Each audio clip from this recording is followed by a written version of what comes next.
evening, ladies and gentlemen. Hello and welcome to the audience's court. Welcome, ladies and gentlemen of the jury, to Courtroom 3, Case 504B. Please rise, court is now in session. I'd like you all to witness the entrance of the defendant, Mr. William Billy Daniels, escorted by his mother, Mrs. Emily Daniels. Very good, you may all be seated. Before we begin, would the defendant like to make a statement? I'm sorry, I said I was sorry.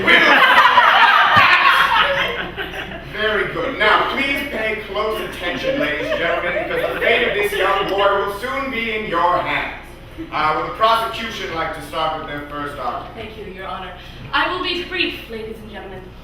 It was a clear April day when Mrs. Emily Daniels decided to be a good Christian woman by paying a visit to her ailing Aunt Marjorie. On this April day, Mrs. Daniels decided to bring along her son, Billy Daniels, thinking it would do Aunt Marjorie some good to see her grandnephew for the first time in almost a year. Unfortunately, Billy Daniels was uncooperative. Mr. Daniels, can you please tell us what was more important to you that day than visiting your poor old Aunt Marjorie? Objection, leading the witness. Sustained. Please rephrase. Mr. Daniels, if you could please tell us what your plans had been for that day before your mother decided to take you on this visit. I was gonna play video games with my friend Dylan because the new edition of Alien Zombie Battle 4 had just come out that morning, and so we were gonna play it. So you plan to spend hours in a dimly lit room playing video games? Yeah. I'd like to call Mrs. Emily Daniels. Mrs. Daniels, could you please tell us about the events at Sunnydale Nursing Facility on the morning of April 3rd? Yes, I told Billy that he had to come see Auntie March, and, well, he complained about it on the way there, but I promised him a happy meal after if he'd just behave himself for an hour. Just an hour? Seems like a little to ask from a boy who spends at least 4 hours every day on the computer. Where's the evidence of that? If you would all look to page 24 of your documents, evidence sample 6B is compiled testimony from Martin Daniels, Billy's father, as well as Lucy Wilson, the babysitter, stating the number of hours they observed Billy playing video games averaged over the course of 2 months. Now, Mrs. Daniels, could you please tell us what happened when you arrived at the nursing home? Yes, I began to catch up Auntie March on things that were happening. You know how the cousins were doing and all of that. Didn't something happen before that, Mrs. Daniels? Upon your immediate entry into the nursing home? Oh, yes. Well, I told Billy to give Auntie March a kiss on the cheek. And what did he do? Well, I believe his exact words were, "Ew, I don't wanna gross." I made him do it anyway, although he wasn't happy about it. Thank you. Could you please skip to about 30 minutes into your visitation? Yes, Billy was starting to get a little antsy. He didn't have anything to do and he was bored, he said. And, well, he was acting like a rat. Forgive my language. I told him just to hang on another 5 minutes while I finished talking to Auntie March and, well, he ought to be thankful to be spending time with Auntie March, for she is a wonderful woman with a lot of wisdom. And what did he say to that, Mrs. Daniels? Well, he The said... ladies and gentlemen of the jury need to know, what did he say, Mrs. Daniels? He said, "I don't want to talk to her, she's gross, and I hate her, and I want to go home and play video games." Good God! We didn't raise him to be like this.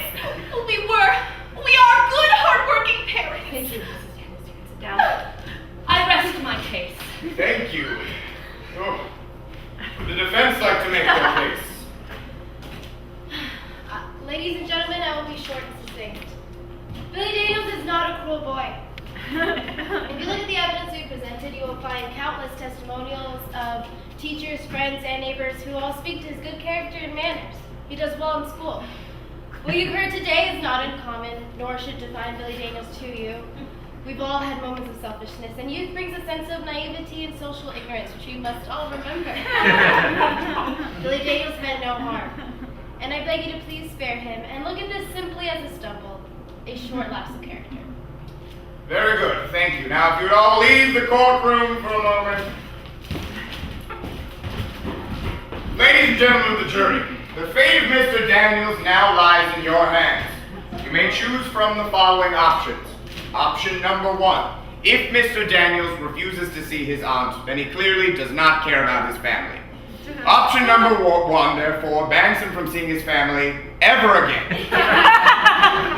Option number two, no material possessions. Billy must sleep in an empty room and is not allowed to own anything until he is no longer a minor. Option number three, if Billy really does love video games so much, then he must play video games 16 hours out of every day. The other 8 hours may be used as he and his parents see fit, either for sleeping, eating, or schoolwork. Now, this is up to you, so we're going to choose by a round of applause. So let me remind you, option number one is no family, option number two is no possessions, option number three is constant video games. By a round of applause, who thinks he should receive option number one? Young lady in the front, thank you. Option number two. And option number three. Pretty clear decision. Bring the defendant back in.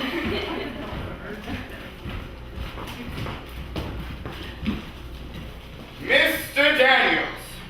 Now, you have been tried by a jury of your peers and sentenced to play 16 hours of video games every day for as long as you shall live. Wait!